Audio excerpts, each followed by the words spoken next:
আচ্ছা, একটু অপেক্ষা করা যাক। শ্রী শ্রী ঠাকুর, শ্রী শ্রী মা ও স্বামীজির শ্রীচরণে আমাদের সাষ্টাঙ্গ প্রণাম নিবেদন করে আমাদের আজকের অনুষ্ঠান শুরু করছি। প্রথমেই পূজনীয় মহারাজের চরণে আমাদের ভক্তিপূর্ণ প্রণাম। আমরা স্বামী বিবেকানন্দের শিকাগো বক্তৃতার নবম দিনে দেওয়া যে চতুর্থ বক্তৃতা হিন্দু ধর্ম, সেই হিন্দু ধর্মের উপর আলোচনা করছি। আজকে আমাদের দ্বিতীয় অধিবেশন। মহারাজ, আপনি শুরু করতে পারেন।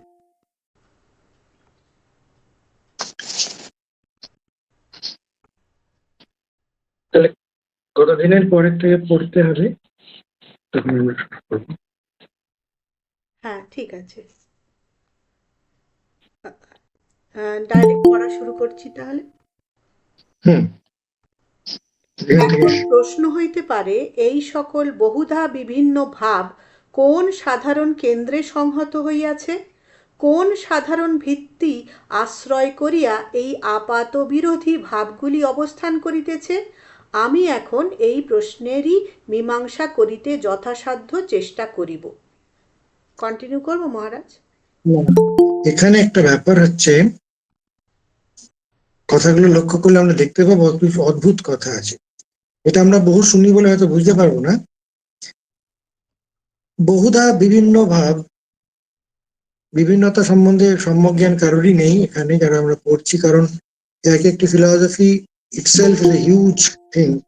বুদ্ধদের যেমন অজ্ঞেয়বাদ, বা আমাদের জৈনদের নিরীশ্বরবাদ, তারপরে অন্যান্য আমাদের খ্রিস্টানিটি, এগুলো আমাদের আব্রাহামিক রিলিজিয়ন্স আছে, এবং পরবর্তীকালে আরো যেগুলো আছে আমাদের বেদান্তের মধ্যে কতগুলি আছে আস্তিকবাদ, কিছু আছে যারা দ্বৈত, যারা আত্মাকে এরকম ভাবে স্বীকার করেন, এরকম।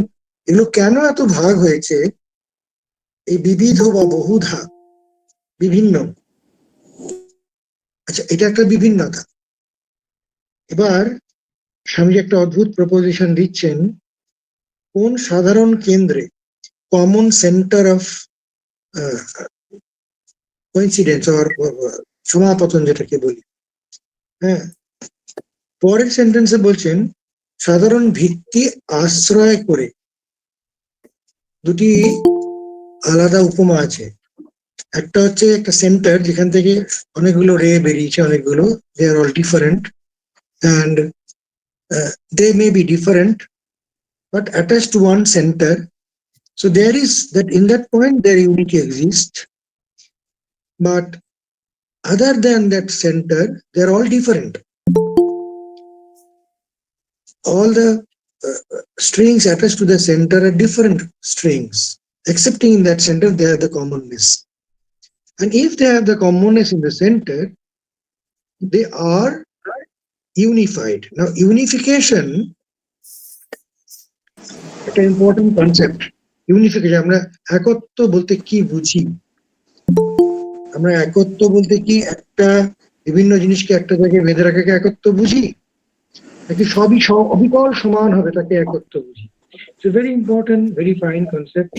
আমরা একত্বের কথা বলি, আমরা ইকুয়ালিটির কথা বলি, আমরা কিন্তু বলি এবং বিশ্বাসও করি, কিন্তু একত্ব বলতে আমি জিজ্ঞেস করি কি এক মানে কি, সাধারণত সবাই বলবে আইডেন্টিটি, আইডেন্টিক্যালি ইকুয়াল, কে এক বলা হয়? আইডেন্টি ইকুয়াল কিছু নেই, নাথিং, কনসেপ্ট মাত্র। তাহলে একত্ব কি? স্বামীজি এখানে দুটো ভেরি ভেরি ভাইটাল কনসেপ্ট। কনসেপ্টটা ক্লিয়ার না হলে আমরা একত্ব বা আমাদের সনাতন ধর্মের যে আসল প্রপোজিশন সেটা আমরা বুঝতে পারবো না। এক্ষেত্রে প্রথমটা একটা হলো যে কোন কোন সাধারণ কেন্দ্রে সংহত রইয়াছে, means they are all condensed or focused in one's common centre. তারপরটা আরো সুন্দর, বলছেন কোন সাধারণ ভিত্তি আশ্রয় করিয়া। দুটির একত্বের কনসেপ্ট আলাদা। আমাদের এই দুটো কথা শুনে মনে হচ্ছে ভিত্তি আশ্রয় বলতে যেমন একটা আমাদের একটা বড় কড়াইয়ের মধ্যে অনেক সবজি আছে, আলু, পটল, টমেটো, লেবু, সবগুলো একসঙ্গে রাখা আছে। তাহলে আমরা কি বলি, সব ফসলগুলোকে এক করে রাখা আছে।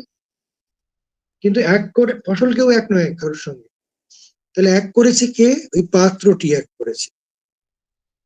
এটা অধিকরণ, অর্থাৎ কিনা আশ্রয়, ভিত্তি আশ্রয় করিয়া এক হয়ে গেছে। এগুলো যেমন গ্রস হিসেবে আমরা বুঝছি, কিন্তু জিনিসটা গ্রস না। পাঁচটা আইডিয়া, সেটাকে কোন পাত্রে রাখা যেতে পারে? সেগুলো তো কোনো পদার্থ নয় যে পাত্রে রাখা যাবে। অর্থাৎ কিনা এখানে ওই আশ্রয় কথাটি, যেটা আমাদের সংস্কৃত বলে অধিকরণ, আমরা বলি সামান্য অধিকরণ্য, সমান অধিকরণীয়, সমান অধিকরণত্ব আছে কিনা। আমাদের একত্ব বা সমন্বয় বলতে যা বোঝায়, ঠাকুরকে আমরা বলি সমন্বয় আচার্য। এই সমন্বিত কিভাবে হয়েছে, সবগুলো আইডেন্টিক্যাল বলা হচ্ছে না কিন্তু। It's very important. মানুষ মানুষ ঝগড়া করে যে আমার সঙ্গে তোর তোর শিব মানে ও কালী মানে ও বুদ্ধ জৈন, মারপিট করছে। এখানে কিন্তু স্বামীজি ওই বিভেদগুলি দেখিয়ে হঠাৎ করে একটা কথা বলছেন, যে ঐক্যটা কখনো বলছেন না ওগুলো সবকিছু বাদ দিয়ে একটা নাও। উনি বলছেন কোন সাধারণ আশ্রয় ভিত্তিতে আপাত বিরোধী ভাবগুলি, আপাত বিরোধী কেন, বিরোধী নয় কেন, মনে হচ্ছে বিরোধী কিন্তু আসলে বিরোধী নয়, স্বামীজি বললেন। এরা তার আগে চ্যাপ্টারে বলেছেন মারপিট করেছে, ওকে থাকতে দেয়নি, ওকে খুন করেছে, বিশাল বিশাল টার্ময়েল হয়ে গেছে, সেন্টারিং অনলি সাম রিলিজিয়াস কনফ্লিক্টস, ডিফারেন্সেস। তাহলে স্বামীজি এটা বলছেন, হিন্দু ধর্মের যে আসল ডিসকভারি, যেটা হচ্ছে the unity of all, the eternal existence of the consciousness, এই জিনিসগুলো কিছু ফান্ডামেন্টাল ট্রুথকে যখন আধ্যাত্মিক পুরুষ আর ধার্মিক পুরুষের পার্থক্য হচ্ছে, ধার্মিক পুরুষেরা জানে শুনেছে, আধ্যাত্মিক বোঝেনি কিছু। আধ্যাত্মিক মানে সেটা জীবনে বুঝতে পেরে গেছে। সে জীবনে বুঝতে পেরে যাওয়া, বলতে সবাই রিলিজিয়াস পিপলরা বোঝে জীবনে। আমি বললাম বুদ্ধ গয়া, আমি বললাম যে সোমনাথ মন্দিরে শিব আছে অমুক তমুক, আমি গিয়ে দেখে এলাম, আমার হয়ে গেল কাজ। লোকে মনে করে এটাই বুঝতে পারা, এটাই জীবনে আমি ধর্মকে করে ফেলেছি। কিন্তু এটাকে জীবনে ধর্মকে করা ফেলা বলে না। এটা যে প্রাইমোডিয়াল কতগুলো ডিফারেন্ট কনসেপ্ট আমাদের ভাবে ঢুকতে হবে। মনে করে চারটে তীর্থ করলাম, চারটে ফল খেলাম, অমুক নিয়ম মানলাম, ধর্মটা আমার করা হয়ে গেল। করা হয়নি, কিচ্ছু করা হয়নি। কারণ স্বামীজি ধর্মের একটা ডেফিনেশন দিচ্ছেন খুব সুন্দর। উনি বলতে পারতেন লিসেনিং অ্যান্ড ডুইং, আমরা যেমন শ্রবণ মনন শুনি, মনে হয় যেন শুনলাম আর করলাম, তা নয়। উনি একটা অদ্ভুত কথা বললেন। উনি বললেন religion is being and becoming. Becoming এর কথা বলছে, তোমাকে হয়ে যেতে হবে। হয়ে যাওয়া থেকেই স্বামীজি এই কথাগুলোকে আপাত বিরোধী বলে বলতে পারলেন। বিরোধী বললেন না, কারণ সবগুলোই পথ। এটা প্রচন্ড সাটল, প্রত্যেকটা কথার মধ্যে সূক্ষ্ম সূক্ষ্ম অসাধারণ কিছু তন্ত্রী আছে যা আমাদের বুঝতে হবে। এবং বলছেন আপাত বিরোধী ভাবগুলি অবস্থান করিতেছে, they're existing as if they are different, but they are not different. এটাকে মজা করে এইভাবে বলা যেতে পারে, যেমন আমি সবজির উদাহরণ দিলাম, আলু পটল টমেটো পেঁয়াজ ইত্যাদি আছে, যতই পার্থক্য হোক তারা সবাই সবজি, তারা সবাইকে একটা তরকারি বা অনেক তরকারি বানানো যেতে পারে। আমাদের যখন ছান্দকে এর যখন ইলাবোরেশন আসছে, তখন এরকম করে বলা হচ্ছে যে বাচারম্ভনম বিকার নামধেয়ম মৃত্তিকা ইত্যেব সত্য। বাচারম্ভনম বিকার নামধেয়, বাক এবং আরম্ভনম অর্থাৎ differences of different forms, different conjectures. একটা মাটি আছে, তাল আছে, সেখান থেকে আমি ঘটি বানালাম, একটা ঘোড়া বানালাম, একটা একটা মুরগি বানালাম, একটা গাছ বানালাম। গাছ, ঘটি, মুরগি সব আলাদা, সবই আলাদা। গাছের সঙ্গে তার আকৃতির যোগ নেই, ঘটিতে জল ধরে গাছে জল ধরবে না, কাজের কোনো মিল নেই, আকৃতির মিল নেই, উপযোগিতার মিল নেই। কিন্তু আমি ওগুলোকে ভেঙে দিলে আবার সব মাটি হয়ে যাবে। একসঙ্গে একটা মাটিই ছিল, মাঝখানে আমি অনন্ত অনন্ত পরিমাণ আকৃতি দিতে পারি, যত আকৃতি দিতে পারি, কিন্তু আসলে ওর ওরা অভিন্ন কোথায়? ওরা সবাই মাটি, কোনো ভিন্নতা নাই। তখন বলছেন বাচ আরম্ভণম, এই যে মাটি ইত্যাদি এবং তার যে কার্যকারিতা থেকে যা যা আছে, এগুলো হচ্ছে বিকার। বিকার মানে এটা আগেও নেই পরেও নেই, তাকে বিকার বলছে। এটা আমাদের ইয়েতে আছে, মান্ডুক্যে আছে, আদাবন্তে চেতনা আস্তি বর্তমানে বি তত্তথা। এটা প্রথমে মাটি ছিল, কিছু ছিল না, শেষেও মাটি, তো মাঝখানেটা মাটিই ছিল, অন্য কিছু ছিল না। এটা মনে হচ্ছে, মনে হচ্ছে আসল কথা মাটি সেরকম। এটা খুব উদাহরণটা বোঝার জন্য বলা হয়েছে। হ্যাঁ, তো এখানেও সেরকম আপাত ভাবে মনে হচ্ছে তারা ভিন্ন সবজি, তারা ভিন্ন ধর্ম, মতে ভিন্ন, কিন্তু বিভেদটা বলছেন আপাত বিরোধী। আমি যে বিরোধটা দেখছি সেটা অ্যাপারেন্ট, আসলে বিরোধ নাই। এটা ঠাকুরের অসাধারণ সিম্পল এক্সপ্রেশন অফ ট্রুথ আছে।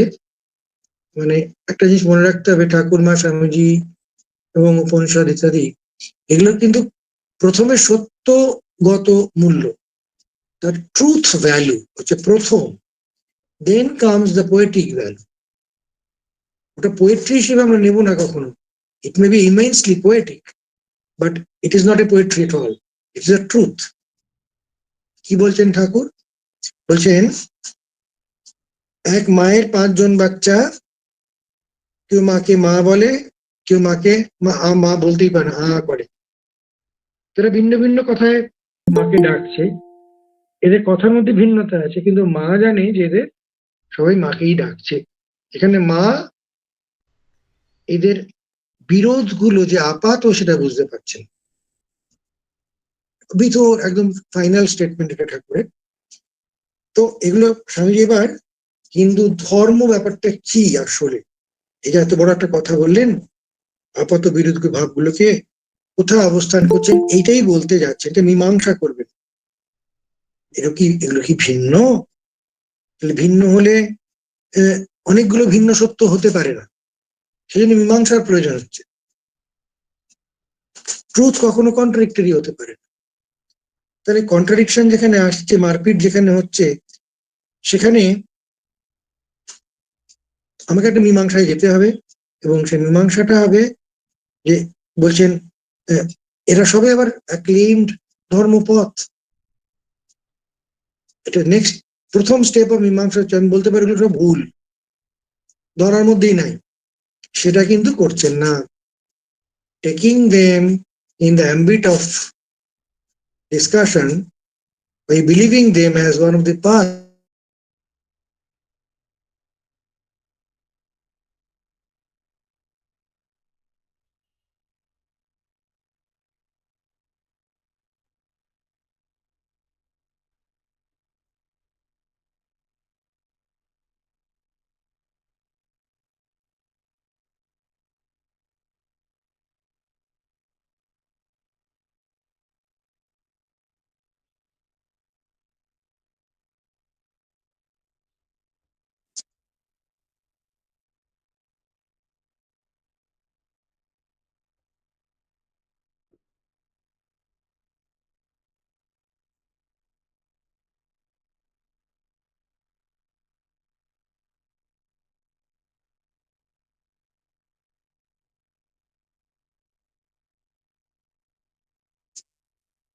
ইন্টারনেটের সমস্যা হচ্ছে, ওই জন্য হচ্ছে নেট গ্লিচ, যন্ত্র এবং যন্ত্রণা। আচ্ছা, তাই প্রশ্নের মীমাংসা করতে হচ্ছে। We have to sit and do justice to the differences. Let us see where the conclusion takes us. Swamiji বলেই দিচ্ছেন আগে থেকে, আপাত বিরোধী ভাবগুলি কোথায় একসঙ্গে অবস্থান করছে, একই আশ্রয়। তাহলে আমরা ভাবগুলি দেখছি, তার আশ্রয় দেখতে হবে, তার অধিকরণটা কি দেখতে হবে। এটা একটা আরেকটা ইম্পর্টেন্ট স্টেটমেন্ট। যে ভাবের আবার অধিকরণ হয় কি? আর ভাবের কি অধিকরণ হয়? হয়। যখন আমরা বিচার করতে যাব তখন দেখবো এক একটা করে স্বামীজি কি করে বলছে। এবারে আপ্তবাক্য থেকে শুরু। আপ্তবাক্য বেদ। আপ্তবাক্য বেদ হইতে হিন্দুগণ তাহাদের ধর্মলাভ করিয়াছেন। তাহারা এটা একটু বেদ বলে রাখি, এই সেন্টেন্সটা ভালো করে মনে রাখবেন। হিন্দু ধর্মের মূল মাদার হচ্ছে বেদ, অন্য কিছু নয়, অন্য কিছু নয়। বেদোক্ত যে সত্যাদি আছে, বেদোক্ত যে কথা, সেখান থেকেই সব প্রকার উপনিষদ, সেই উপনিষদ সব ইত্যাদি থেকে গীতা, তারই কার্যকরী ব্যাখ্যা হচ্ছে আমাদের রামায়ণ মহাভারত এবং অন্যান্য প্রকীর্ণ গ্রন্থ যত আছে, আমার যোগ বাশিষ্ঠ থেকে সবকিছু, এরা বেদ অনুগ। কেন বেদ অনুগ বা বেদের এত মহিমা কিসে? বেদকে একটা বই পুরানো, স্বামীজি নিজেই বলছেন যে আমাদের এমন করে বশ করা হলো গোলামিতে। হ্যাঁ, আমরা শিখলাম বেদ একটু চাষার গান। হুম। কোনো আমাদের ভারতীয় ছেলে মেয়েরা নেই যারা বেদকে পছন্দ করছে। এখন না একটা অদ্ভুত ধরনের উঠেছে বিভিন্ন রকম আমাদের সোশ্যাল মিডিয়ার জন্য, কিন্তু 10-15 বছর আগে বেদ বললে শুধু নাক সিটকানো নয়, বেদ বলে লোকে হাসে, নিজের দেশের লোকেরই হাসতো। হাস্য হাস্যকর একটা পদার্থ। পরে গীতা গীতা গীতা হচ্ছে, হ্যাঁ অমুক করে অমুক জায়গায় বিদেশে গীতা পড়ায়, তখন আমাদের একটু গর্ববোধ হচ্ছে। আমাদের গোলামিটা হাড়ে হাড়ে, বিদেশি বললে আমাদের খুব আনন্দ, আমরা আমরা সম্মানিত বোধ করি। নিজেদের অসম্মান করা আমাদের স্বভাব। এই ভয়ঙ্কর ব্যাপারটা নিয়ে স্বামীজি প্রথম দিন থেকে he actually the first person to identify the problem. National problem is this, our slavish inclination to whatever foreign. And now I know verily who are in the foreign, they know much better than this. যে একটা complete ডিভাস্টেশনের নাম foreign civilisation, আর কিছু নেই, কিছু দেয়নি সে। ও তো কাঁটার মতো ভাতকে সিভিলাইজেশন বলে। And they have sold whatever the trash they have to us. They have sold us and we have purchased them. Still we are purchasing. এখনো ফাটা জিন্স বিক্রি হয়। লজ্জার কোনো সীমা নেই আমাদের। আর ওরা ভালো করে গার্বেজ ক্লিন করে। তো বক্তব্য হচ্ছে আমাদের কিন্তু এই জায়গাটা পরিষ্কার বুঝতে হবে যে হিন্দু ধর্ম, বেদ কি সেবার স্বামীজি বলবেন। বেদ বেদ ভিত্তিক যে সভ্যতা, সভ্যতাই ধর্ম। বেদ হচ্ছে সত্য, অনুভূতি হচ্ছে আধ্যাত্মিকতা, আর ধর্ম হচ্ছে অনুসরণ, যেটা চলে আসে এবং সেটা পরিবর্তন হয়। এই জন্য যদা যদা হি ধর্মস্য গ্লানির্ভবতি, ধর্মের গ্লানি হয়, আধ্যাত্মিকতার গ্লানি হয় না, সত্যের গ্লানি হয় না, ধর্মের গ্লানি হয়। সুতরাং ধর্ম কখনো একটা চেঞ্জিং থিং, এটা মাথায় খুব রাখতে হবে। ধর্ম বলে চিৎকার করলে হবে না।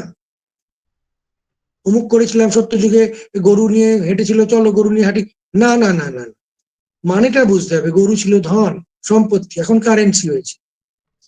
Equate the whole thing. তো স্বামীজি এই সেন্টেন্সটা is very, we never should forget. আমরা বিভিন্ন জায়গায় কথা বলি আপ্তবাক্য বেদ। এবার Swamiji will slowly comment to the point. আপ্তবাক্য বেদ কি? হ্যাঁ, পড়া হোক। তাহারা বেদ সমূহকে অনাদি ও অনন্ত বলিয়া বিশ্বাস করেন। একখানি পুস্তককে অনাদি ও অনন্ত বলিলে এই শ্রোতৃমণ্ডলীর কাছে তাহা হাস্যকর বলিয়া মনে হইতে পারে বটে, কিন্তু বেদ শব্দ দ্বারা কোনো পুস্তক বিশেষ বুঝায় না। ভিন্ন ভিন্ন ব্যক্তি বিভিন্ন সময় যে আধ্যাত্মিক সত্যসমূহ আবিষ্কার করিয়া গিয়াছেন, বেদ সেই সকলের সঞ্চিত ভাণ্ডার স্বরূপ। আবিষ্কৃত হইবার পূর্বেও মাধ্যাকর্ষণের নিয়মাবলী যেমন সর্বত্রই বিদ্যমান ছিল এবং সমুদয় মনুষ্য সমাজ ভুলিয়া গেলেও যেমন ওইগুলি বিদ্যমান থাকিবে, আধ্যাত্মিক জগতের নিয়মাবলীও সেইরূপ। আত্মার সহিত আত্মার যে নৈতিক ও আধ্যাত্মিক সম্বন্ধ, প্রত্যেক জীবাত্মার সহিত সকলের পিতাস্বরূপ পরমাত্মার যে দিব্য সম্বন্ধ, আবিষ্কৃত হইবার পূর্বেও এগুলি ছিল এবং সকলে বিস্মৃত হইয়া গেলেও থাকিবে। এখানে একটা আপত্তি আছে, আমাদের চন্দ্রানিধিকে বলি। আত্মা বলতে স্বামীজি পছন্দ করতেন না। উনি বলতেন, আত্মা বলে ব্যঙ্গ করেছেন এক জায়গায় আছে, আত্মা বলতে বলতেন, পরমাত্মা আত্মা, এই কথাটা বলতেন। আচ্ছা, এটা একটা। এবার কথা হচ্ছে এখানে ইম্পর্টেন্ট এই যে উনি কতগুলো পার্মানেন্ট রুলস এর কথা বলছেন, লজ। গ্র্যাভিটেশন যেমন একটা কসমিক ল। নিউটনের আগে গ্র্যাভিটি, আপেল তো চিরকালই পড়ছে, তো কেউ বলতো ভূতে ফেলছে, কেউ বলতো অমুকে ফেলছে, কেউ বলতো হাওয়ায় পড়েছে, কেউ জিজ্ঞাসাই করতো না। তো নিউটন কি করলেন? উনি তো তৈরি করলেন না, ওরা গ্র্যাভিটেশন তো তৈরি করছেন না, উনি ওটা আছেন বলতে চাইলেন, ওটা ছিল সবসময়, ওটাকে দেখিয়ে দিলেন যে ওটা আছে, ধরিয়ে দিচ্ছেন। তো এখানে বেদ কি ধরিয়ে যাচ্ছেন, কোন নিয়মাবলী ধরাচ্ছেন? এটা একটা ভেরি ভাইটাল পয়েন্ট। এই যে বলছে না যে আধ্যাত্মিক নিয়মাবলী, আধ্যাত্মিক জগতের নিয়মাবলী, ইটস এন ইম্পর্টেন্ট কনসেপ্ট। আধ্যাত্মিক কোনো জগৎ আছে কি? আধ্যাত্মিক জগৎ বলে কিছু আছে কি? আমরা জগৎ দেখছি, স্থূল জগৎ। স্থূল জগৎ তো দেখতে পাইনি মোটেই, একদম ভালো করে দেখার কোনো অভ্যেসও নাই। আমরা স্থূল জগৎ দেখি অত্যন্ত কুসংস্কারগ্রস্ত মন নিয়ে দেখি। সেটা পরে পরে আসবেন, আমি বলছি যে স্বামীজি বলবেন এরকম ইলাবোরেটলি, আমরা বলবো। তো আধ্যাত্মিক জগৎ বলে একটা ব্যাপার আছে। আমরা স্থূল জগতের কটা নিয়ম জানি, দেখলে কি জানতে পারি? আমি তো থাকি, আমি সব জানি, বলতে পারি না? বলতে পারি না, কিছুই জানি। চাঁদ সূর্য কেমন করে ঘুরছে তাও এখন ঠিক মতো বোঝা যাচ্ছে না। আমরা নাকি বাচ্চা থেকে পড়ছি, পরীক্ষা পাশ করলেই জিনিসটা জানা হয় না। জিনিসটা জানার একটা ব্যাপার আছে, তাহলে পরবর্তীকালে জানার দরকার পড়তো না, রিডিসকভারি দরকার পড়তো। সেকেন্ড পয়েন্ট হচ্ছে, যেহেতু নিয়মগুলি আমি থাকলে, এটা প্রথম প্রিজাম্পশন, আমি থাকলেই জানতে পারবো না, কিন্তু স্বামীজি অন্য জায়গায় বলছেন মনোজগৎ, বলছেন it is exactly as the gross world, there is another world, is my mental world, there are some rules, you don't know that. মন কথাটা সবাই উচ্চারণ করতে পারে, কিন্তু কেউ কার নিজের মন ঠিক মতো দেখেছে? মন খারাপ হলে বোঝে, ভালো হলে বোঝে, ধীরে করে নাচে, কিন্তু have they really seen it different from me? See করতে গেলে it has to be different from me, otherwise you cannot see it. Seeing is objectification, আমার মনে হলেই হবে না। So seeing of the mind is another very important component. Similarly, spirituality, আধ্যাত্মিক জগৎ, এখানকার রুলস বা লজ এর কথা স্বামীজি বলছেন, এবং যেগুলো আবিষ্কার করার আগেও ছিল, পরেও থাকবে, আবিষ্কর্তা নষ্ট হয়ে গেলেও থাকবে। সেজন্য স্বামীজি অন্য জায়গায় বলছেন, এই বেদাদি গ্রন্থ নষ্ট হয়ে গেলেও কোনো আপত্তি নেই, কারণ they are giving us, or they are in front of us by our sheer luck, by some discoverers. It is still there. আপনারা তো জানেন না যে আমাদের যা ইনভেশনস হয়েছে, তাদের এমন এমন বর্বরতা ছিল, এখনো আছে, যে যাতে কিনা যেটাতে ওরা বড়, যেটাতে ওরা ক্ষমাশীল, যেটাতে ভারতীয়রা সহানুভূতিশীল, প্রেমিক, তারা সবাইকে নিয়ে থাকতে চায়, এইটা তাদের সহ্য হচ্ছে না। কেন মারপিট করছে না আমার সঙ্গে? সেই জন্য তারা কি করেছিল জানেন? মারপিট করে তো সবাইকে মেরেই ছিল। তার সঙ্গে আমাদের যে ভালো থাকার যে বইটা, এই যে কনসেপশন যে আমরা সর্বম খলু ইদম ব্রহ্ম, সর্বসাম্য করি, সবার সাম্যের কথা, আত্যন্তিক সাম্যের কথা, এই কথা বলা, যে এই যে এত আমাদের অগাধ বই, বেদোক্ত যে একদম পুরুষম মহান্তম বলা হচ্ছে, পুরুষ মহান পুরুষের কথা বলা হচ্ছে। পুরুষ এখানে পুরুষ স্ত্রী হিসেবে পুরুষ না, হ্যাঁ, পুরে সেইটি ইতি পুরুষ, যিনি ভিতরে থাকেন তাকে পুরুষ। তো সেই কনসেপশনটাকে মেরে দেওয়া হলো। তাতে কি করলো? ওরা সব বই জ্বালিয়ে দিতে শুরু করলো, and they have burned more than 90%. 90% বেশি শাস্ত্র জ্বালিয়ে দেওয়া হচ্ছে। আর যখন জ্বালিয়ে দেওয়া হচ্ছে তখন সবচেয়ে বেশি আক্রান্ত, সবচেয়ে বেশি ত্রস্ত হচ্ছেন যারা ওইসব শাস্ত্রের সাধনা করেন। তারা মারপিট খেয়ে আগুনে পুড়ে ওই বইগুলোকে রক্ষা করেছে। যেইটুকুনি রক্ষা হয়েছে তাই দিয়ে এগুলো পড়া হচ্ছে। স্বামীজি বলছেন মোর দেন 90% ওয়াজ বার্নড। তো এই বেদ যে আমাদের আসল সলিড জায়গা সেটা বুঝতে হবে। আরেকটা জিনিস এখানে বলে রাখি, না হলে বুঝতে পারবেন না। এটা হচ্ছে এই যে নিয়মাবলী, আধ্যাত্মিক নিয়মাবলী, আধ্যাত্মিক সত্যের যে ফর্মুলা গুলো আছে, যে ট্রুথ গুলো বলা আছে, সেগুলি এতগুলি মানুষ মানছে কেন? তারা তো কেউ মূর্খ নয়, তারা কেউ চিন্তাশীল নয় এমনটা নয়, প্রচন্ড প্রচন্ড চিন্তাশীল। এখন বরং মানুষের সময় নেই, তখন তাদের প্রচুর সময় তারা দিয়েছেন, সারা জীবনটা দিয়েছেন। ভামতী যিনি লিখছেন, টিকা লিখছেন, হ্যাঁ, তিনি যখন ভামতী টিকা লিখছেন তখন লিখতে লিখতে বিয়ে করেছেন। তো মুখ উঠাচ্ছেন না, এরকম উপাখ্যান পাওয়া যায়। তিনি মুখ উঠাচ্ছেন না লিখতে লিখতে। তার স্ত্রী এত মানে যেটাকে বলে প্রতিনিষ্ঠা, যে তিনি কনস্ট্যান্টলি সেবা করে যাচ্ছেন, কিচ্ছু দাবি করছেন না যে আমি পত্নী বলে। এবং যখন লেখা শেষ হচ্ছে তখন তাকিয়ে দেখছেন এক বৃদ্ধা দাঁড়িয়ে আছে, বলছেন যে সারা জীবন কেটে গেছে লিখতে, তার স্ত্রীকে দেখতেও সে সময় পায়নি। সেজন্য ওই টিকার নাম দিলেন ওই স্ত্রীর নামে ভামতী টিকা। তো এই হচ্ছে আমাদের legacy, how they dealt with this tremendous thought process. এর মধ্যে একটা কথা বলবো, এই যে কোনো বাদ যেগুলো আছে, অদ্বৈতবাদ, বিশিষ্টাদ্বৈতবাদ, আস্তিক্যবাদ অ্যাজ এ হোল এবং অন্যান্য বাদ, এই বাদ মানে কিন্তু আজকাল যে কোনো জিনিসগুলোকে ইজম বলে।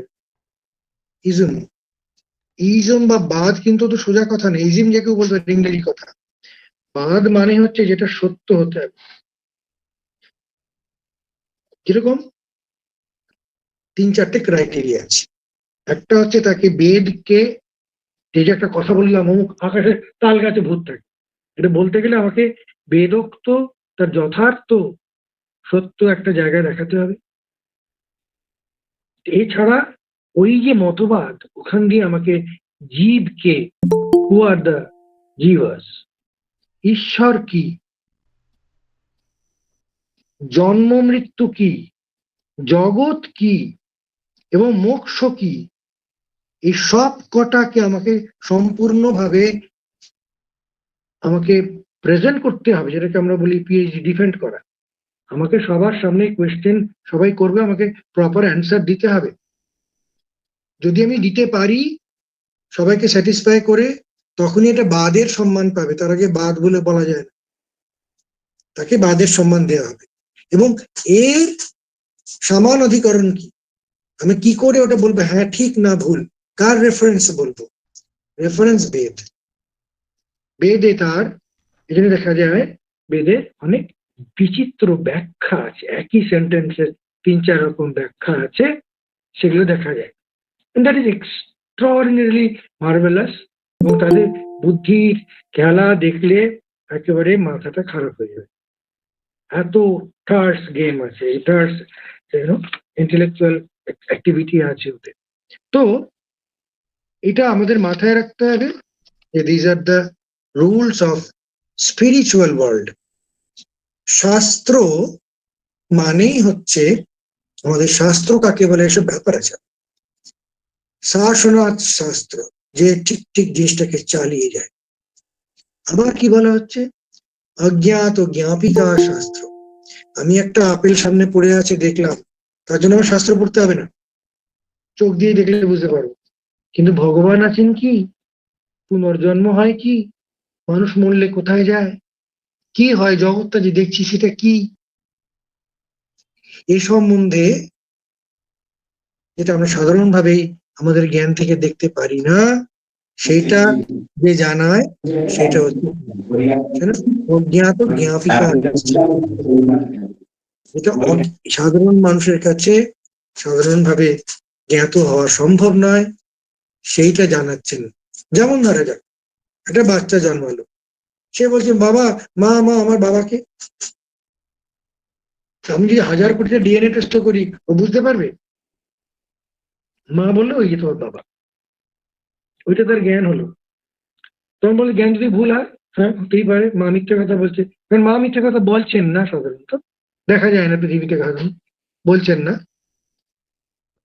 তো সেখানে সেটা হলো আপ্ত, অর্থাৎ আপ্ত, এই বছরে আপ্ত বাক্যভেদ বলতে সেটা হচ্ছে আপ্ত হলো, সেটা প্রমাণ হলো। এবার যদি শুদ্ধতম কোনো মানুষ, যে সত্যি কথা সেটা বলেন না, এমন মানুষ ছিল, আছেও, এখনো আছে। তিনি অনেক সময় গ্রামে, যেমন ঠাকুরের বাবা সত্যি ছাড়া বলতেন না। সেখানে জমিদার ওই ঠাকুরের বাবাকে স্থির করলেন যে ওকেই সাক্ষ্য দেওয়াতে হবে। ও যদি সাক্ষ্য দেয় তাহলে সবাই মানবে এটা সত্যি।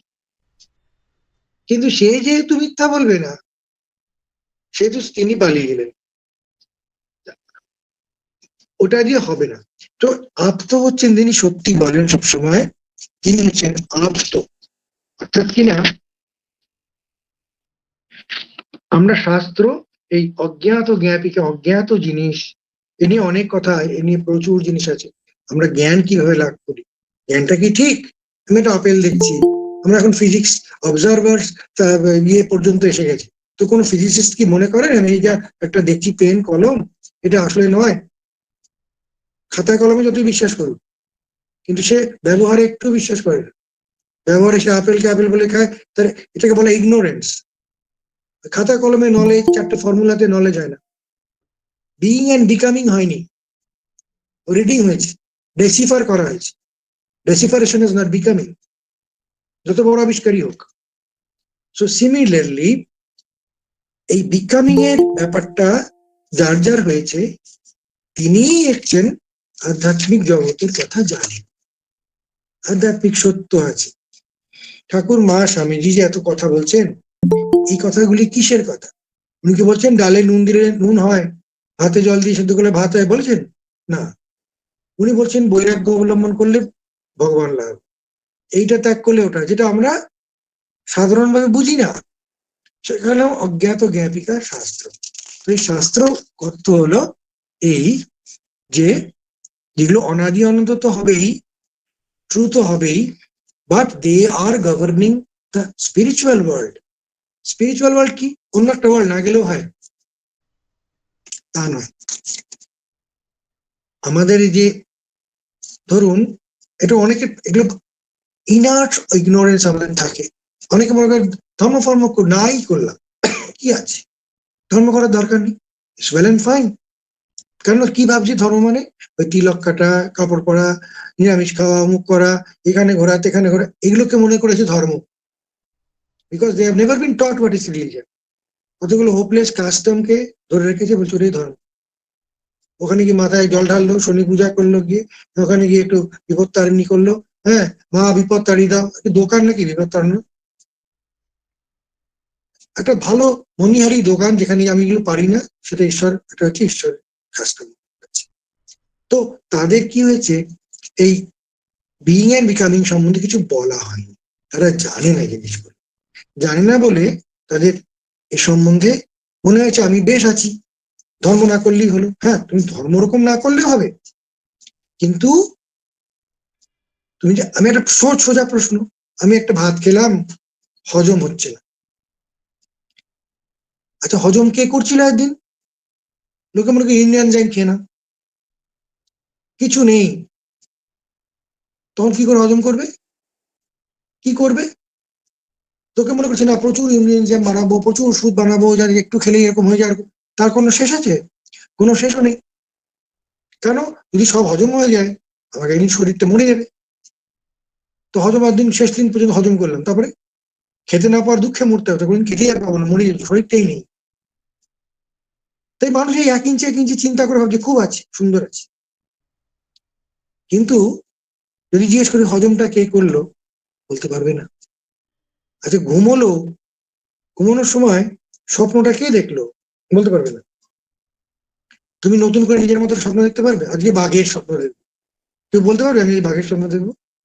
পারবে না। তাই কোনো ইচ্ছা নেই, অর্থাৎ ইচ্ছারহিত ভাবে আমি অবস্থান করি। আমি জানি না আমি কোথায় কি করি, খালি আমার আমার বলে যাচ্ছি। এ পর্যন্ত আমার হাতটা কত লম্বা দেখেছিস, আমার নাকটা কত লম্বা, তুমি নিজে টেনে টেনে করেছো? তোমার তো কোনো অহমিকা করার কিছু নেই, তুমি তো কিচ্ছু করোনি ওটা, কিন্তু জানোই না কিভাবে হয়েছে। হয়েছে তাই হয়েছে। এখন সেরকম আমাদের এই জড় অস্তিত্ব ছাড়াও প্রাণের অস্তিত্ব আছে। এখন পরিষ্কার এগুলো হাতের মুখে চলে আসছে।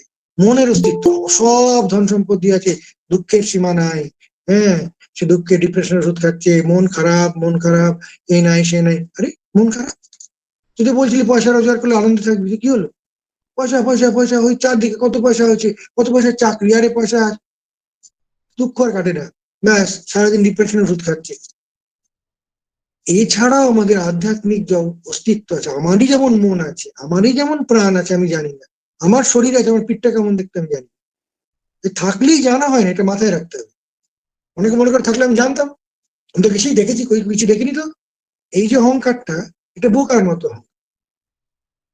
আমার শরীরটা আছে সেটাই ভালো করে জানি না। আমার মন আছে, কিচ্ছু বুঝি না, কখন খারাপ আছে ভালো আছে কোনো ঠিক নাই। প্রাণ আজকে ঢিপ ঢিপ করছে, ভয় পেয়ে গেলাম মুক্তমুখ, জানি না। তারপরে আছে আধ্যাত্ম, আমার আসল স্বরূপ, তার তো কোনো খবরই নেই। আসল স্বরূপ যে একটা হতে পারে, এই নিয়ে কোনো কথাই নেই, কোনো শিক্ষা দীক্ষাই নেই। বাবা মারা বলে না টিচার মিচার তো ছেড়েই দাও, শিক্ষা ব্যবস্থা ছেড়ে দাও। সো দ্যাট বিং দ্য প্লাইট, এই জন্যে এই স্বামীজিকে ফট করে বোঝাই, বাংলায় বলেছেন অত্যন্ত অত্যন্ত আহ, মানে কি বলবো, ইনক্লুসিভ, এত ইনক্লুসিভ কোনো শাস্ত্র নেই, না গীতা আছে না কিছু আছে, উপনিষদ আছে, স্বামীজি যা বলেছেন। কিন্তু এটা বুঝতে গেলে আমরা যদি এই হোমওয়ার্কটা না করতে পারি, তাহলে আমরা কিছু বুঝতে পারবো না, এটা প্রবলেম হয়ে যাবে। আমরা আমরা ধরতেই পারবো না স্বামীজি কথাটা কেন বললেন। ছোট ছোট সেন্টেন্স, এবং খুব এটা মনে রাখতে হবে, স্বামীজি কোনো অ্যাপোলজিটিক কথা বলছেন, এসব যাদের বলছেন সারা পৃথিবী হাঁ করে শুনছে, এবং একা বাঘের মতো বলছেন, এবং সারা জগৎ বিনা বাক্য ব্যয়ে মেনে নিতে বাধ্য হয়েছে এসব কথা। আমি বুঝি না, আমি একটা চ্যাংড়া, আমি আমি সবকিছু বিরোধিতা করি, ও কি বলেছে ও কি বলেছে, অশ্রদ্ধা। পড়াশোনাও নাই, কিছুই নাই, জানাও নাই, ইচ্ছাও নাই, আর ওই সারা জীবন পড়ে থাকা জৈব জন্তুর মতো জীবন কাটা। তো সেটা নয়, এর প্রিটেক্সট বুঝতে হবে, এর এর মেটেরিয়াল বুঝতে হবে, তাহলেই বুঝতে পারবো যে স্বামীজি, বিকজ আমি কেন সিলেক্ট করলাম হিন্দু ধর্ম, হিন্দু ধর্ম ওয়াজ দ্য মোস্ট প্রেইজড এবং অ্যাবসলিউটলি আন কাউন্টার্ড, আনকোয়েশ্চেন্ড একটা এসে, এবং এটা এত ফুল অফ আইডিয়াস, এত ফুল অফ ক্ল্যারিটি, যে কেউ দাগ বসাতে পারেনি এখনো। এবং ইট ওয়াজ রিটেন, আমি যেটা লিখে এসে দিয়েছি। তো এই জন্য this is so very much important. আচ্ছা, এরপরে স্ট্যান্ডাটা হোক একটু এই আধ্যাত্মিক সত্যগুলো। এই আধ্যাত্মিক সত্যগুলির আবিষ্কারকগণের নাম ঋষি। আমরা তাহাদিগকে পূর্ণ বা মুক্ত বলিয়া ভক্তি করি ও মান্য করি। আমি এই শ্রোতৃমণ্ডলীকে অতি আনন্দের সহিত বলিতেছি যে অতিশয় উন্নত ঋষিদের মধ্যে কয়েকজন নারীও ছিলেন। See the see the man ahead of his age. এখন কত রকম তিরিং বিড়িং ফেমিনিজম, এটা সেটা, এটা যদিও সম্পূর্ণ ফিরিঙ্গি একটা আমদানি, এটা আমাদের দেশে কোনোদিনই সমস্যা ছিল না। ওরা আমদানি করে বলে ঝগড়া করতে শিখাচ্ছি, চলো ঝগড়া করো, তোর ঝগড়া করতে জানিস না, আমরা ঝগড়া করে জানিস তো, বলে চল কিভাবে ঝগড়া করতে হয় দেখ, বলে ঝগড়া ঢুকিয়ে দিয়েছে একটা। আমরা ভাবছি আমরা বিশাল বুদ্ধি, ফিরিঙ্গি অক্সফোর্ডে যুদ্ধ হচ্ছে, তাহলে আমরা যুদ্ধ না করলে বাঁচবো কি করে, আমাদের এক হতে হবে। আমরা সেই ওয়েস্টার্ন কপি ক্যাট চলছে। এটা স্বামীজি উল্লেখ কেন করলেন, তার কারণ হচ্ছে নারী নির্যাতনটা শুধু ভারতে, কিন্তু ভারতে বক্তৃতা দিচ্ছেন না, উনি বক্তৃতা দিচ্ছেন ওয়েস্টে, চিকাগোতে। সেখানে নারীদের নির্যাতন, নারীদের অবদমন, খ্রিস্টান ধর্মে যে পরিমাণ হয়েছে সেটি যদি কেউ জানতে পারে, তাহলে একদিনও সে কোনো খ্রিস্টানের দিকে ভক্তি করে তাকাতে পারবে না। আপনারা হয়তো পড়েননি, খ্রিস্টানের হোলি গ্রেল বলে একটা কনসেপ্ট আছে। জাস্ট একটা উদাহরণস্বরূপ বলছি কেন স্বামীজি এটা বললেন, কেন স্বামীজি এটা এই নারীও ছিলেন উল্লেখ করলেন। খ্রিস্টানিতে হোলি গ্রেল বলে একটা কনসেপ্ট আছে। হোলি গ্রেল, সেটা খেলে অমর হয়ে যায়। হোলি গ্রেল কি ওরা বলে কাপ, যে যার মতো ব্যাখ্যা করেছে। কাপের মধ্যে অমৃত, সে নিয়ে অনেক সিনেমাও হয়েছে। ওই কাপ খুঁজে বার করতে হবে এবং সে দস্যু টস্যু মিলে গুলিগালা চলছে। এই হোলি গ্রেলের মধ্যে মিস ম্যাকডালেনের কনসেপ্ট আসে। গ্রেইলকে জরায়ু ধরা হয় কোনো কোনো ভাষার ব্যাখ্যাতে। দা it could be Mary or it could be Mary Magdalene. কোনো কোনো জায়গায় কিছু কিছু পাওয়া যায় যিশুর কিছু সন্তান ছিল, থাকতেই পারে। তো they are the real descendant of Jesus, এইটা ছিল কনসেপ্ট। এবার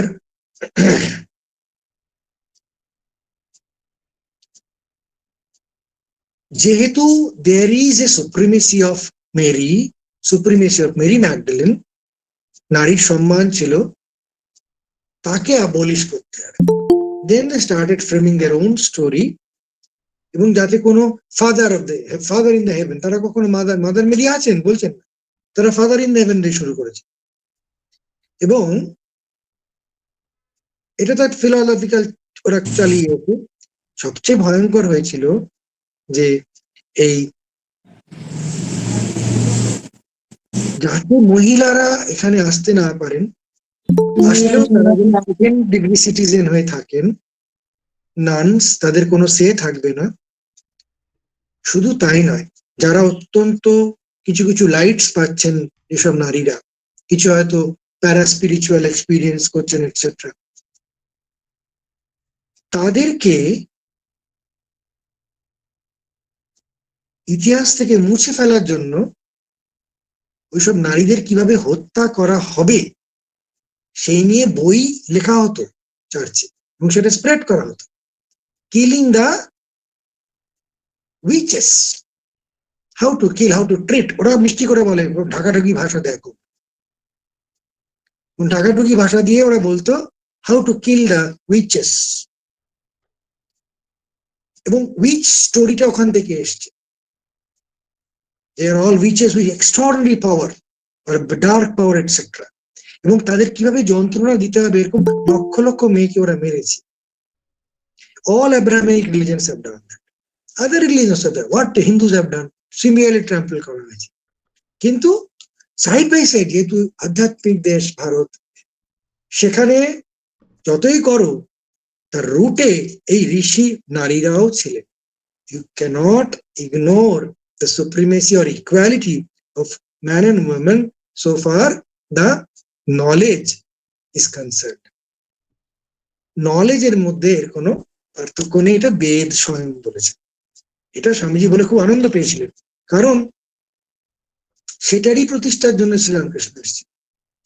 এত ভয়ঙ্কর ব্যাপার, এটা আমরা স্পিরিচুয়াল সিগনিফিকেন্স কিচ্ছু জানি না। বলছেন, শরৎ মহারাজ নিজে বলেছেন যে তিনি এবার মাতৃভাব প্রতিষ্ঠা করবেন বলে মাতৃগুরু গ্রহণ করেছেন ভৈরবী ব্রাহ্মণী। তিনি মাকে সব সাধনার ফল দিয়ে গেছেন, শ্রী শ্রী মাকে, আমি আর কি করেছি, তোমাকে অনেক করতে হবে ইত্যাদি। তো এর স্পিরিচুয়াল সিগনিফিকেন্স স্বামীজি অনেক জায়গায় বলেছেন, আমরা বলবো। কিন্তু এই ঋষি, হ্যাঁ, ঋষি আর তার মধ্যে নারীর একটা important social comment, which is a very significant spiritual comment. আর সিদ্ধ বা পূর্ণ বলিয়া, এটা মাথায় রাখতে হবে, মান্য করি। সিদ্ধ বা পূর্ণ, অর্থাৎ পূর্ণ মানে তার মধ্যে নলেজের কোনো অপূর্ণতা নাই, জ্ঞানের কোনো কমতি নাই। আর স্বামীজির ডেফিনেশন অনুযায়ী being and becoming, they have completely become, সেই জন্য একে পূর্ণ বলা হয়েছে। সিদ্ধ যেমন বলা হয়েছে, পূর্ণ বলা হয়েছে, they completely has completely become that. আমাদের উপনিষদে আছে ব্রহ্মবেদ ব্রহ্মৈব ভবতি। যিনি ব্রহ্ম জানেন বলে আমরা বলি, তিনি অ্যাকচুয়ালি ব্রহ্ম স্বভাব সম্পন্নই হন। তার মধ্যে অব্রহ্ম চিন্তা অর্থাৎ আত্ম বা পরমাত্ম ভিন্ন কোনো চিন্তার কোনো আইডেন্টিফিকেশন থাকে না। তার শরীর থাকতে পারে, কিন্তু শরীরটা আমি বলে তার বোধ নেই। সেজন্য আমরা দেখি কথামৃতে যে ঠাকুর বিবস্ত্র হয়ে ঘুরছেন, আবার বুঝতে পারছেন না যে তোমরা কি অসভ্য বলবে। ওইসব কাপড় পরা সভ্য অসভ্য এগুলো দুরাগত ছায়ার মতো কতগুলো মরীচিকা, সত্যের কোনো সম্পর্ক নাই।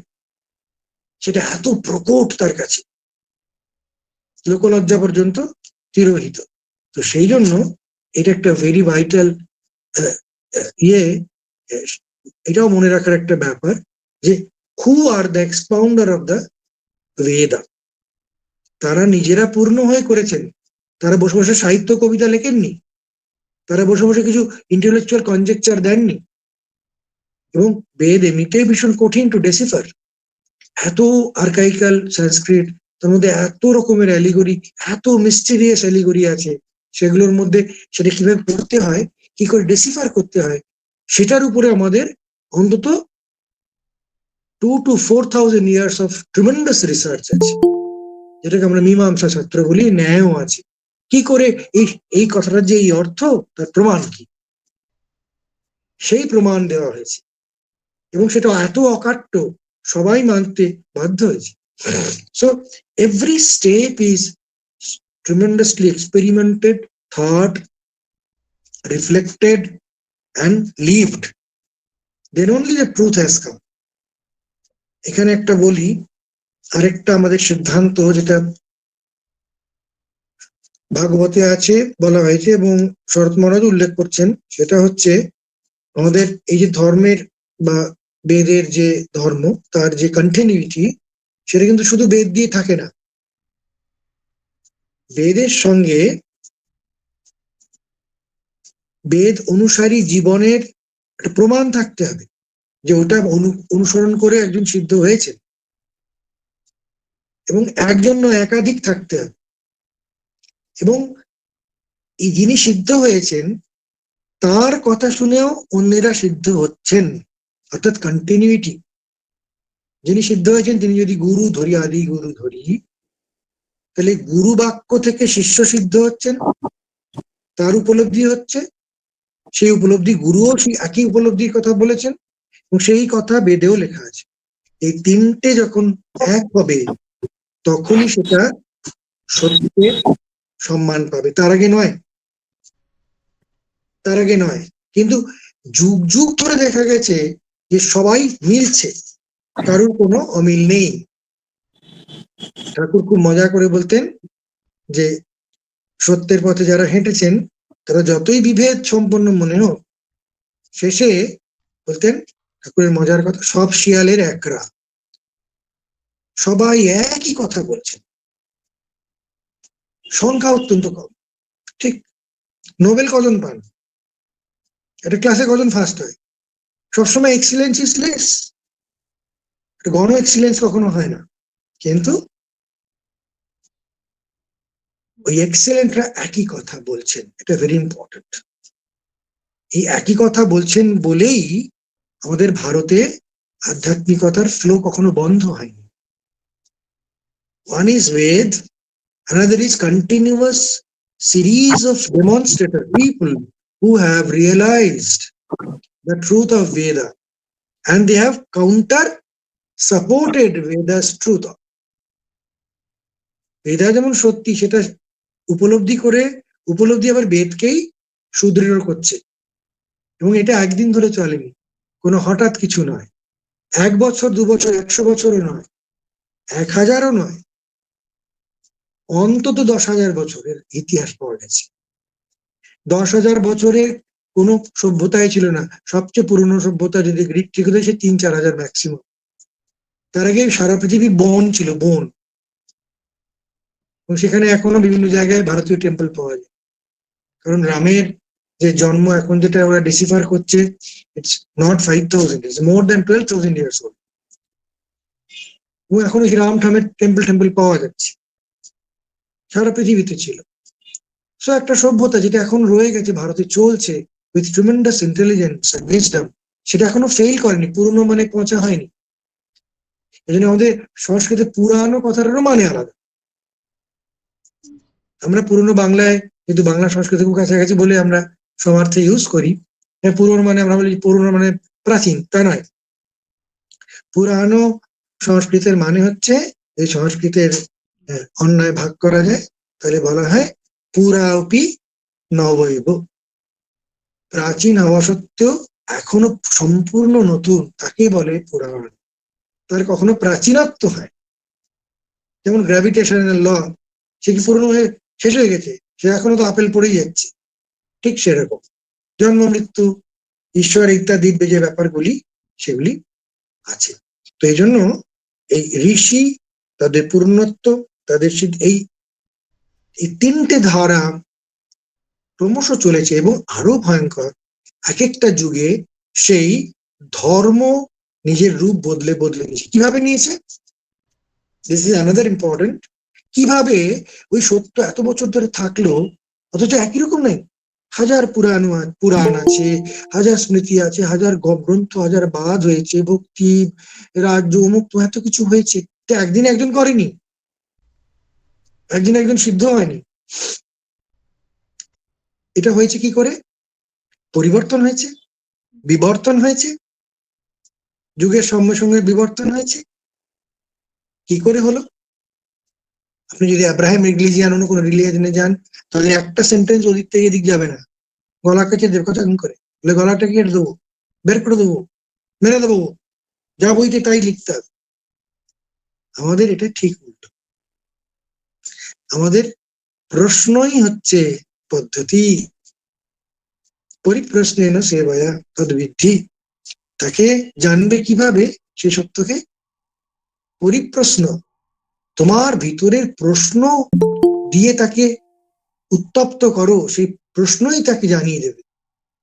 পরিপ্রশ্ন, একটা প্রশ্ন নয়, কাউন্টার কোয়েশ্চেন, সঙ্গে উদ্ধত নয়, চ্যাটাং চ্যাটাং প্রশ্ন নয়। সেবয়া, সেবা হচ্ছে ভজ সেবা, ভক্তি এবং কায়িক মানসিক ভাবে শ্রদ্ধা করাকে সেবা বলে। কাকে সেবা করবো যদি ভক্তি না করি? তাহলে ভক্তি করে প্রশ্ন করব, অভক্তির প্রশ্ন নয়, এটা বলা হচ্ছে। এই যে পুরো প্রশ্নের ছাড় দেওয়া হচ্ছে, এখনকার আমাদের সেই পাশ্চাত্য সমস্যা, চ্যাটাং চ্যাটাং করে বলা, তুই তুই করে কথা বলা টিচারের সঙ্গে এখন, হ্যাঁ, এরকম করে সবাই যেন সমকক্ষতার একখানা বিশ্রী একটা তাড়না, সেটা আমাদের ছিল না। সেটা ওদের ছিল, কারণ ওদের দেশে অত্যাচার হয়েছে, অত্যাচারের প্রতিক্রিয়া স্বরূপ সমত্বকে আনার চেষ্টা হচ্ছে। কিন্তু আমাদের সেটা ছিল না, আমাদের শ্রদ্ধা, সেখানে শ্রদ্ধা প্রশ্ন, এই দিয়ে আমাদের ঋষিরা হয়েছে। স্বামীজি বলবেন এক জায়গায় যে ঋষিরা, প্রাচীন ঋষিরা মরিয়া গিয়াছে, তারপরে বলছেন তোমাদের ঋষি হইতে হইবে। ওয়ান্ডারফুল, এর থেকে বড় কন্টিনিউইটি আর কোথাও পাওয়া যায়নি। এই কথা কেউ বলছেন না, উপনিষদে সামান্য সামান্য উল্লেখ আছে, কিন্তু বেশিরভাগ ধর্মগুরু, আমি বললাম নানা এরকম একটা ব্যাপার ছিল। Swamiji has completely taken away, বলছে আমাকে মনেও রাখতে হবে, তোমাদের ঋষি হইতে হবে, nothing less than that. Swamiji বলছে একটু কম চলবে, বিকজ ইউ হ্যাভ এভরিথিং, এটাই বলছেন। তো এই জিনিসগুলো স্বামীজি বলে, তখন স্বামীজি বলছেন নারীও ছিলেন। কখনো কোনো প্যাট্রিয়ার্কাল যে একটা বাফুনারি, একটা যে প্রচন্ড তোমাদের একটা ইগো আছে, এটা কখনো আনতে যেও। ওটা তোমাদের, হ্যাঁ, হরিণ শিকার পর্যন্ত ঠিক আছে, হরিণ শিকার করতে পারি, ও করতে পারে না, ও ওসব ফিজিওলজি কথা না। মনে জ্ঞানে কখনো লিঙ্গভেদ নাই, সেটা বলছেন, এত বড় কথাটা। কিন্তু এটা সারা পৃথিবী জানে না, সারা পৃথিবী জানছে না। সেজন্য ওদের এই ভিতরে স্বাধীন চেতাটা আছে, সে বিপ্লব করতে গিয়ে ফেমিনিজম করে ফেলছে, হাস্যকর ব্যাপার করে ফেলছে। But it's a reply, it's a repercussion of the torture they have suffered. এটা টর্চারের উত্তর, একটা কিছু নয়, কিন্তু সেটা আমাদের দেশে suitable. We have worshipped not long back. এই এবার একটুখানি পড়া হোক নেক্সট। স্থলে এরূপে বলা যাইতে পারে যে, দু একটা লাইন। এ স্থলে এইরূপ বলা যাইতে পারে যে উক্ত আধ্যাত্মিক নিয়মাবলী নিয়মরূপে অনন্ত হইতে পারে, কিন্তু অবশ্যই তাহাদের আদি আছে। বেদ বলেন সৃষ্টি অনাদি ও অনন্ত। বিজ্ঞানও প্রমাণ করিয়াছে যে বিশ্বশক্তির সমষ্টি সর্বদা সমপরিমাণ। আচ্ছা, যদি এমন এক সময় সম্ভব হয় যখন কিছুই ছিল না, তবে এই সকল শক্তি তখন কোথায় ছিল? কেহ বলিবেন যে এগুলি অব্যক্ত অবস্থায় ঈশ্বরেই ছিল। তাহা হইলে ঈশ্বর কখনো সুপ্ত বা নিষ্ক্রিয়, কখনো সক্রিয় বা গতিশীল, অর্থাৎ তিনি বিকারশীল? বিকারশীল পদার্থ মাত্রই মিশ্র পদার্থ, এবং মিশ্র পদার্থ মাত্রই ধ্বংস নামক পরিবর্তনের অধীন। তাহা হইলে ঈশ্বরেরও মৃত্যু হইবে, ইহা অসম্ভব। সুতরাং এমন সময় কখনো ছিল না যখন সৃষ্টি ছিল না, কাজেই সৃষ্টি অনাদি। এটা একটা এটা শুরু করলেন স্বামীজি আস্তে আস্তে। তো ওই জায়গায় এসে তাহলে ঈশ্বরের মৃত্যু হইবে, তাহা অসম্ভবটা আমাদের শেখানো হয়নি। বলছে হ্যাঁ ওইরকম তো বোকার মতো ঈশ্বর, তোমাদের তো হয় না জিনিসটা। এখানেই সমস্যাটা। তাহা অসম্ভব কেন বললেন? কারণ ঈশ্বর যারা উপলব্ধি করেছেন তার সঙ্গে সেটা উল্টো হয়ে যাচ্ছে। বেদ যা বলেছেন উল্টো হয়ে যাচ্ছে। মানুষে যা উপলব্ধি করে মহাপুরুষ হয়েছেন, যাদের লক্ষ লক্ষ মানুষ মানছে, সেটা উল্টো হয়ে যায়। সেটা উল্টো নয়। আরেকটা হচ্ছে, আমরা বলি যেটা বাই ডেফিনেশন, এটা একটা ওদের পদ্ধতি, কিন্তু কোনো কনজেকচারের ডেফিনেশন নয়। দ্য ট্রুথ, যেটা সম্বন্ধে ঈশ্বরের প্রথম স্টেটমেন্ট বা প্রথম যেটার জন্য বেদ তৈরি হয়েছে, যেটার জন্য বেদ বেঁচে আছে। বেদে যদি আলু পোস্ত রান্না করার রেসিপি থাকতো তাহলে বেদ টিকে থাকতো, কিন্তু বেদে ভগবানের কথা বলা হয়েছে। বলছে সর্বে বেদা যৎপদমামনন্তি এতদ্ বৈ তৎ। সব বেদ যে কথা বলছে কি এতৎ, এইটাই, সেটা কি ভেরিলি বৈ তৎ। এমন এক চৈতন্য পদার্থ, সেটা না স্ত্রী, সেটা স্ত্রীও নয়, পুরুষও নয়, দুঃখ নেই, শোক নেই, কিন্তু তস্য ভাষা সর্বমিদং বিভাতি। সেই ইফালজেন্স, চৈতন্য, চেতনা, যেটা আমার মধ্যে সবসময় থাকে, আমি সবসময় আছি।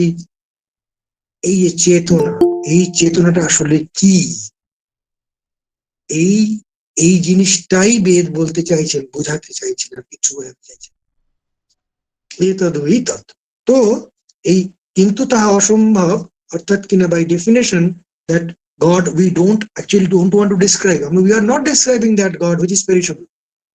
First presumption হচ্ছে, ফার্স্ট টেনেট বলি আমরা, টেনেট হচ্ছে ঈশ্বর অনাদি এবং অনন্ত। এটা হতে গেলে তাহলে এই যে আদি আছে ইত্যাদি যে উঠবে, আমরা কবে সে এখন কবে সৃষ্টি হয়েছিল, বিগ ব্যাং সৃষ্টি হয়েছিল, ওরকম ওর ব্যাপারটা ওরকম নয়। এগুলো হচ্ছে বাচ্চাকে বোঝানোর জন্য। সৃষ্টি ওরকম ওরকম করে হয় না। দেখে lot of things inside, will slowly tell, but one thing is sure, যে আমরা কিন্তু অলরেডি বেদের সিদ্ধান্ত মাথায় রেখে সেই সিদ্ধান্তকে আমরা মেরুদণ্ড ধরে কিন্তু আমরা এগোচ্ছি। আমরা কিন্তু নিজের মতো খামখেয়ালিপনা মার্কা একটা যুক্তিতর্কের উপস্থাপনা করছি না, কিন্তু যুক্তিতর্ক সমূহ এখানে থাকবে, যার দ্বারা ওটা আমরা প্রতিস্থাপন করবেন স্বামীজি। এছাড়া শুধু যুক্তিতর্ক দিয়েও আমাদের যে ভগবান লাভের পথ আছে, যেখানে বেদকে প্রাইমারিলি ধরছেন না, ধরার হয়তো প্রয়োজন মনে করছেন না, সেগুলো কিছু পথ আছে, এটা আমরা সেভাবে অনেকে প্রায় বোঝে না। যেমন রাজযোগ, তার মধ্যে সম্পূর্ণই বেদ আছেন, কিন্তু বেদ তাকে মানতে বলছেন না, তুমি এগুলো করো, দেখতে পাবে, এরকম একটা ব্যাপার।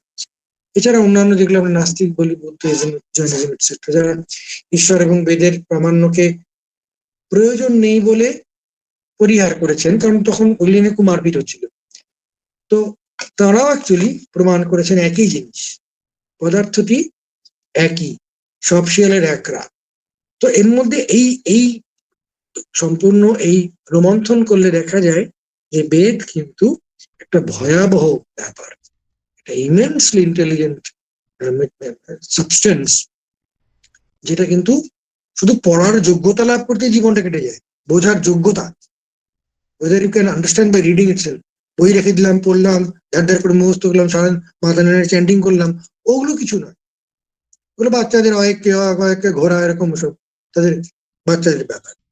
বোঝার ব্যাপারটা কিন্তু অনেক ভিতরে, এবং সেজন্য তার একটা পেডান্টিক আন্ডারস্ট্যান্ডিং হয়, যেটা হয়তো প্রফেসর আন্ডারস্ট্যান্ড করে, অনেক বলতে পারবেন, কিন্তু একটা আছে ফিলিং, বিকামিং, এবং সেটাই ঠাকুর প্রথম দিন থেকে, এটা অ্যানাদার ভয়ঙ্কর blow to the whole civilisational understanding of religion, যে তোমার কিছু, তুমি চালকলা বাধ্যা আমি বিদ্যা নেব না, কিন্তু যে বিশ্বের প্রসবিনী রামপ্রসাদকে দেখে আমাকে কেন দেখা দেবে না? So that became the easiest way you can find, যে বেদ টেদ সব এদিক থাক, easiest by human yearning itself one can realize the truth। এটা কিন্তু শ্রীরামকৃষ্ণ জীবন দিয়ে দেখিয়েছেন, এবং সেজন্য তাকে বেদ পুরুষ বলে ঘোষণা করেছেন স্বামী, যে বেদের যত সত্য আছে ওনার জীবনে প্রতিভাত হয়েছে বলেই আমরা বেদকে আবার পুনর্বার সম্মান করতে শিখেছি, যে it had again reaffirmed the truth of Veda. তো এইটা আমাদের মাথায় রাখতে হবে। এটা খুব খুব সোজা জিনিস নয়, এটা মেনে নিতে বুঝতে একটু সময় লাগবে, কিন্তু দিস ইজ দ্য থিং, এটাই করা হয়েছে। তো আজ এই পর্যন্ত হবেই, কিন্তু গল্প হচ্ছে কোনো প্রশ্ন থাকলে দু একটা আলোচনা হতে পারে।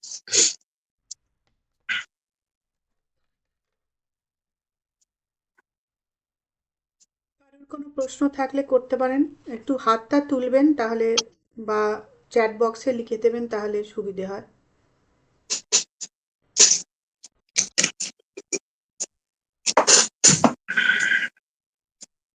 আচ্ছা মহারাজ, এই যে প্রথমের এই কথাটা বললেন সাধারণ ভিত্তি, বা সেইটা তার মানে এই যে ট্রুথ, এই বিকামিং, সেইটাই সাধারণ ভিত্তি? না না না না, সেটা সাধারণ ভিত্তি নয়। সাধারণ ভিত্তি হচ্ছে সেই বৈদিক সিদ্ধান্ত, যে যেমন তিনি অনাদি, তিনি অনন্ত। এবং আরো একটা কথা, সাধারণ ভিত্তি হচ্ছে আপনি যেটা বললেন বিকামিং, কিন্তু বিকামিংটা কত দূর, কোথায়, কোনটাকে বিকামিং বলছি। এখানে একটা কথা আছে যে যিনি ব্রহ্মকে জেনেছেন তিনি এবার ব্যক্ত করতে পারেন না, সমস্যা আছে। ঠাকুরের গল্প, নুনের পুতুল সমুদ্র মাপতে গেল, নিজেই গলে গেল, তখন আর খবর দেবে কে? সমুদ্রটা কত গভীর কি বলতে কেউ বলতে পারবে নেই সে। So that is another problem of spiritual realisation. তো সেক্ষেত্রে সাধারণ ভিত্তি হচ্ছেন আত্মা স্বয়ং, আর কোনো ভিত্তি নেই। তিনি এরকম নানা রকম রূপ রঙে প্রকাশিত হচ্ছেন, এবং আত্মা দর্শন, আত্মদর্শন যিনি করছেন, তিনি এসব বৈচিত্র্য নিয়ে মোটেই মাথা ব্যথা করবেন না, তার কাছে সবটাই মায়া। কিন্তু এই বৈচিত্র্য নিয়ে যখন ডিল করবেন, এটা আমাদের খুব বিশাল জায়গা। এটাকে আমরা ফিলোসফিক্যালি দুটো কথা বলি, একটা বলি vertical study of religions and horizontal study. ধরা যাক একজন সমুদ্র জয় করবেন, আমরা কি বলি, একজন ডাইভার, সে ডাইভ দিয়ে সমুদ্রের তলায় গিয়ে কিছুটা বালি তুলে নিয়ে চলে এলো, আমরা বলি সমুদ্র জয় করেছেন, তিনি সমুদ্রের নিচের দিকে গেছেন। কিন্তু উনি কি সত্যি সমুদ্রের সবটা জানেন? জানেন না। যদি উনি হরাইজন্টালি সুইম করেন, কত রকম সমুদ্র, কত জন্তু জীব, টেম্পারেচার, বরফ, অমুক তমুক, কত কিছু আছে। তো ব্রহ্মজ্ঞান হচ্ছে এরকম vertical, I know the truth, I know the last word of it, কিন্তু I know the whole of creation, সেটা কিন্তু হয় না। সর্বজ্ঞ একমাত্র ঈশ্বর, এখানে এই জন্য ব্যাপার আছে। সর্বজ্ঞ ঈশ্বর ছাড়া কেউ না। বলে সেটা কি আছে নাকি? বলছে হ্যাঁ আছে, সেটাই তো অ্যাফার্ম করলেন ঠাকুর শ্রীরামকৃষ্ণ। বলছেন ঈশ্বর আছেন, আমার সঙ্গে কথা বলেন, কি ভয়ঙ্কর কথা, তিনি আমার কথাও বলেন। তো এইটা হচ্ছে ভিত্তি, এই ভিত্তির উপর সব ধর্মের সাধন এবং সব ধর্মের প্রাপ্তি, সেটা কম বেশি যাই হোক, সেগুলো সত্য। যেখানে যেখানে মনুষ্য হৃদয় আছে, মনুষ্য আরতি আছে, সেখানে সেখানেই তার উপলব্ধি আছে। এবং সেজন্য গীতায় পরিষ্কার বলছেন যে যথামাম প্রপদ্যন্তে, যে যেভাবে হোক মা প্রবোধন্তে তাম তথৈব ভজ, আমি সেইভাবেই তাকে তার কাছে প্রাপ্ত হই। এবং মম বর্তমান অনুবর্তন্তে, আমারই পথ অনুযায়ী সব আসে। আমার পথ কত অনন্ত পথ। কোন আমরা যে 4 যোগ ভোগ বলি ওটাই শেষ কথা, মোটেই না, ওটা একটা broad division, very broad division. আসল কথা তার ইনফিনিট পাথস। স্বামীজি বললেন দ্য আইডিয়াল অফ ভক্তি যোগ হচ্ছে প্রত্যেকের জন্য আলাদা আলাদা একজন করে ভগবান থাকবে, because his mind, his nature, his type is his alone, ওটা ইউনিক ইন দ্য ইউনিভার্স। এই জন্য দেখবেন খাটু শ্যাম, অমুক শ্যাম, তমুক শ্যাম, মাধব মাধব, রাধা রমন, অমুক রমন, 50 কোটি কৃষ্ণই 50 কোটি। আচ্ছা 250 কোটি হচ্ছে শিব, কোথায় যাবেন? ওর সঙ্গে শিব মিলে না, বলে তুই কেবে ঠাকুর বলছে পাতা বিষ্ণু নাকি খাতা বিষ্ণু, যাই হোক এরকম অনেক রকম আছে। তারা ভালোবাসেন ওইভাবে, কেউ ছোট কৃষ্ণ ভালোবাসেন, কেউ ধেড়ে কৃষ্ণ ভালোবাসেন, কি করা যায়? কোন সমস্যা নেই, অসুবিধা নেই। এটাই বলছেন যে সমস্যা কিছু নাই। কে বলতে পারেন? তিনি সবটা জানেন তিনি। এটা কোনো ইন্ডাকটিভ লজিক নয়, এটা কোনো কবিতা নয়, এটা মাথায় রাখবেন। এগুলো সব উপলব্ধির কথা, উপলব্ধি করে বলা হয়েছে, কোনো বই পড়ে বলেননি। ওই জন্য বইটা পুরো বাদ দিয়েছেন। লোকে যদি বলে বই থেকে ঢুকেছি, পুরো বাদ, প্রথম দিন থেকে বই পুরো বাদ। এই হচ্ছে মোটামুটি নিষ্কর্ষ। পরে আচ্ছা আর তাহলে সাধারণ ভিত্তি এবং সাধারণ কেন্দ্র দুটোই হচ্ছেন আত্মা বা ঈশ্বর, পরমাত্মা বা ঈশ্বর। হ্যাঁ, তখন দেখবেন দুটোই কথারই সামঞ্জস্য পাওয়া যাচ্ছে, এত সামঞ্জস্য পাওয়া যাবে। ঠিক আছে, আচ্ছা, তাহলে আজকে এই পর্যন্ত। হ্যাঁ মহারাজ একটা প্রশ্ন আছে, একটু বলবো? হ্যাঁ, বলে ফেলুন তাড়াতাড়ি করে। মহারাজ, ওই যে আপনি বললেন না অদ্বৈতবাদ, ঈশ্বরবাদ, বাদ মানেই সত্য, একটু এক্সপ্লেন করে দেবেন? আমি ঠিক ধরতে পারিনি জায়গাটা। বাদ মানে হচ্ছে it is প্রোপাগেটেড as a way to reach the truth, এটাকে বাদ বলা হয়। আচ্ছা আচ্ছা। যদি তা না হয়, যে কোনো একটা মন গড়া একটা কল্পনা, একটা মডেলকে বাদ বলা হয় না। আচ্ছা। কিন্তু বাদের ওই জন্য কখনো ইংলিশ ট্রান্সলেশন ইজম হয় না, আমরা করতে বাধ্য হই। ওদের যে কোনো জিনিস, ফেমিনিজমটা একটা ইজম, ওর কোনো অর্থ নেই, কিছু নেই, যে কোনো ইজম একটা বলে দিতে হবে সেরকম। ঠিক আছে, ঠিক আছে মহারাজ, প্রণাম নেবেন। নমস্কার। নমস্কার মহারাজ, প্রণাম। জয়